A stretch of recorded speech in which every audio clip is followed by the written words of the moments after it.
Do you recognize any of these characters? Well, if you do, that's probably because they are deemed the quirky or weird character in their television series or movie.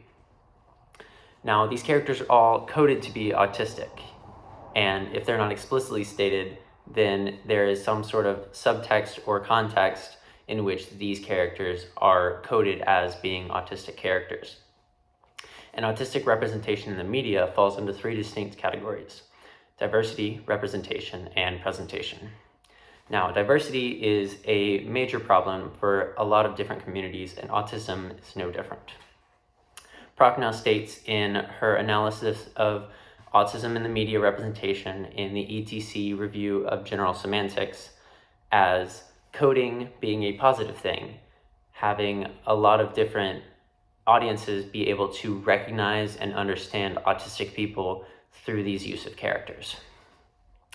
And the DSM-5, or the Diagnostic Manual and Statistical Manual of Mental Disorders, 5th edition, as described by Coolidge in How Will the DSM-5 Affect Autism Diagnoses in the Journal of Autism and Developmental Disorders, states that the new autism diagnosis involves 4 distinct criteria.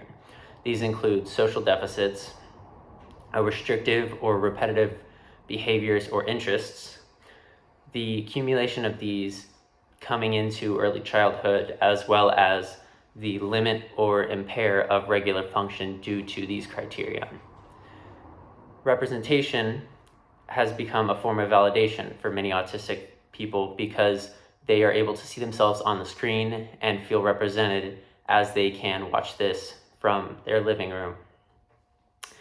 Prochnow also describes each of the 4 types of characters represented by coding of autistic characters being the smart or magical character, the quirky or out-of-place character, a character who has been undiagnosed or is unstated, as well as the best and most progressive form of these characters being the realistic portrayal of an autistic character. The new media and newer media is becoming more progressive in the fact that they are actively representing these autistic characters and stating them to be diagnosed. However, they are not being as progressive as they can be in relating a lot of shared experiences of many different types of autistic people. The different stories with a wider escapism and fleshed out world becoming more well developed due to these different neurotypes involved in the world allows for neurotypical people and neurodivergent people to come together and enjoy an experience together.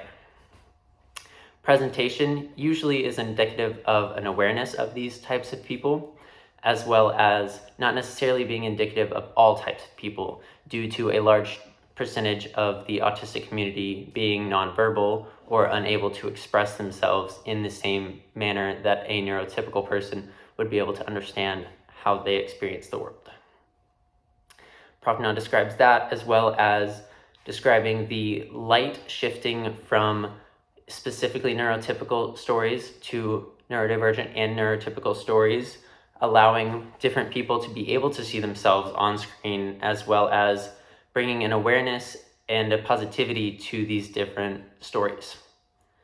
This awareness leaves the door open for more people to go out and understand and do more research and be able to fully develop their idea of how these people react and make their way in the world, being from a different mental background than neurotypical folks. But this also allows the door to open and be able to express their own opinions. In conclusion, the weird or quirky character is usually diagnosed or coded as autistic, and these autism representations usually fall under the categories of diversity, representation, and presentation.